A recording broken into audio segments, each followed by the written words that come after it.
पुराना बिहार नहीं है कि मुंह में गुटखा और पान चबाकर यहाँ के लोग निकलते हैं। बिहार जो है वो आईएएस आईपीएस बनाता है, बिहार देश बनाता है। मुझे बताइए ना, बीजेपी पलटू राम नहीं है, बीजेपी तो पलटू राम है। बीजेपी क्या करती है, जम्मू कश्मीर बीजेपी आपको मुसीबत देती है और उसके बाद उस मुसीबत से निकलने का तरीका भी बताती है। तो वो जहाज तो इस देश के अंदर बीजेपी है, जो भी इस पे सवार होगा वो डूबी दल नहीं, ये दलदल है। और इस दलदल में अगर कोई भी दल मिल जाता है तो वो इस दलदल का शिकार हो जाता है। मोहित जी, जिस तरह से बिहार में अभी घमासान मचा हुआ है बीजेपी को लेकर, नीतीश कुमार को लेकर, कह रहे हैं कि पाला बदलने वाले हैं पलटू राम। देखिए, मैं आपको एक बात बता दूं कि भारतीय जनता पार्टी से हर एक नेता और हर एक दल बहुत दुखी है। और भारतीय जनता पार्टी का बिहार से सफाया होने के बाद भारतीय जनता पार्टी का सफाया होगा गुजरात से और आने वाले मुंबई के बीएमसी चुनाव से।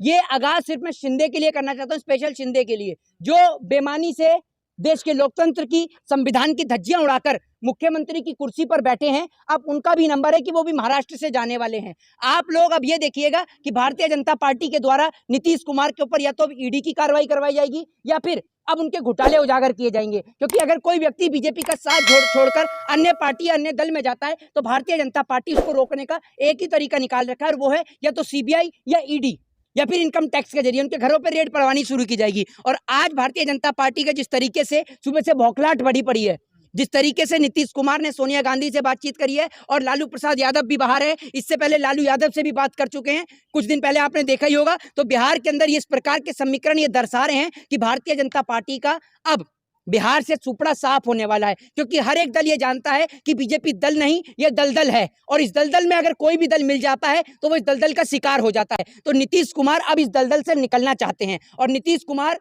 इसलिए इस दलदल से निकलना चाहते हैं क्योंकि वो समझ चुके हैं कि भारतीय जनता पार्टी उनका अस्तित्व और उनका वर्चस्व खत्म कर देगी। जिस नीतीश कुमार ने भारतीय जनता पार्टी को बिहार के अंदर पैर रखने का मौका दिया, वही भारतीय जनता पार्टी आज नीतीश कुमार का सफाया करना चाहती है। लेकिन नीतीश कुमार अपने सफाया होने से बचने के लिए भारतीय जनता पार्टी का दामन छोड़ रहे हैं। और अगर भारतीय जनता पार्टी का नीतीश कुमार दामन छोड़ेंगे तो ये देश के लोकतंत्र के लिए एक बहुत अच्छी बात होगी कि भारतीय जनता पार्टी के कहीं से तो सफाया हुआ।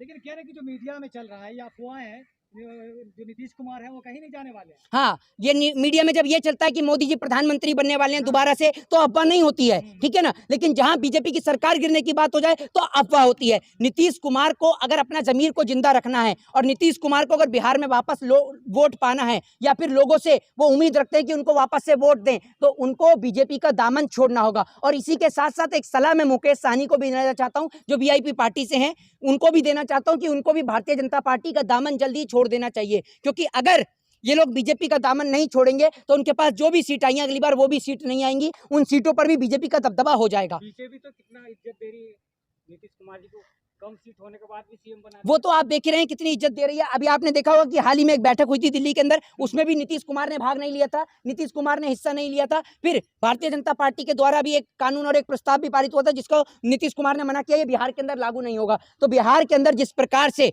राजनीतिक खलबली लगातार जारी है। और दूसरी बात मैं आपको ये भी बता दूं कि अब की बार देश के लोग बड़ी समझदारी के साथ वोट डालें, क्योंकि प्रधानमंत्री नरेंद्र मोदी जी नहीं बनेंगे। क्योंकि आपको याद होगा कि जब 2014 में प्रधानमंत्री बने थे और उससे पहले जब मुख्यमंत्री बने तो प्रधानमंत्री मोदी जी ने 75 साल की उम्र के सभी नेताओं को हटा दिया था।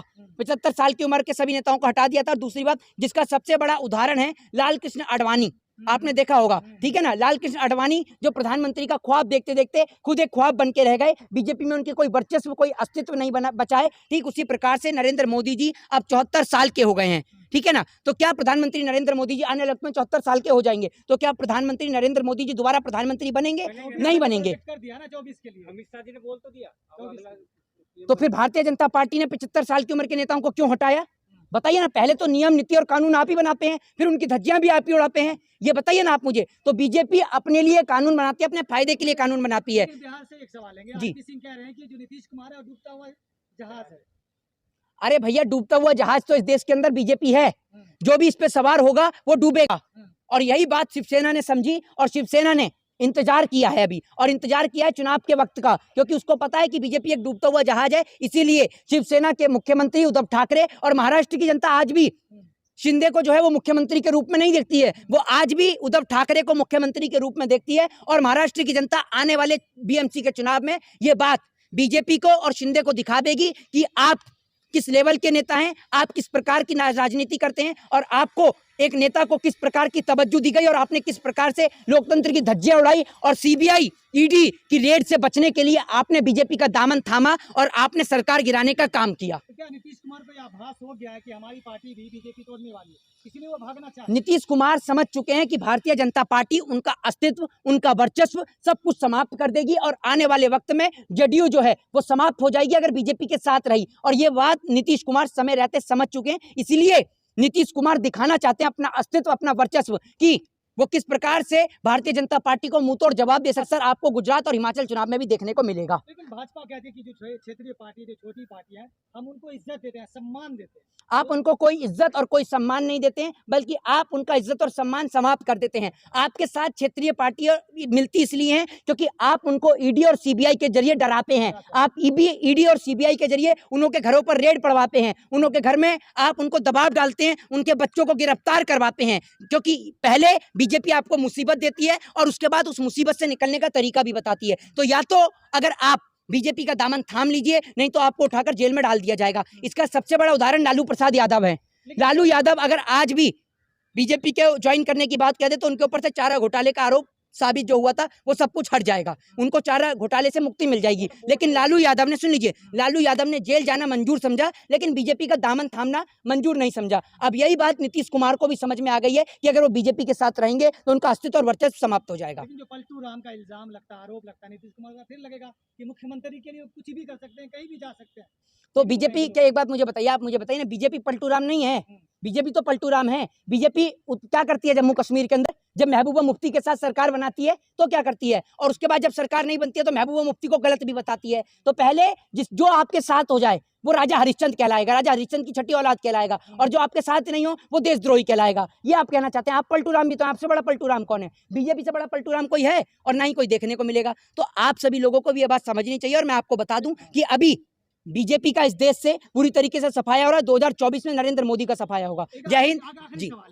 मुख्यमंत्री कौन होगा, तेजस्वी या नीतीश कुमार?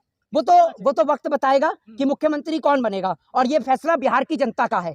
ये फैसला कोई नीतीश कुमार भारतीय जनता पार्टी का नहीं है, ये फैसला बिहार की जनता का है। बिहार की जनता जिसे चुनेगी वो बिहार के लिए कौन काम अच्छा करेगी, ये बिहार की जनता बता सकती है ना। ये बिहार की जनता बता सकती है। ये नेता दल की मीटिंग बता सकती है। जब नेताओं की मीटिंग बैठेगी, तमाम दलों की, विपक्ष के नेताओं की मीटिंग बैठेगी और तमाम चीजों पर चर्चा होने के बाद ही ये तय किया जाएगा कि मुख्यमंत्री कौन बनेगा।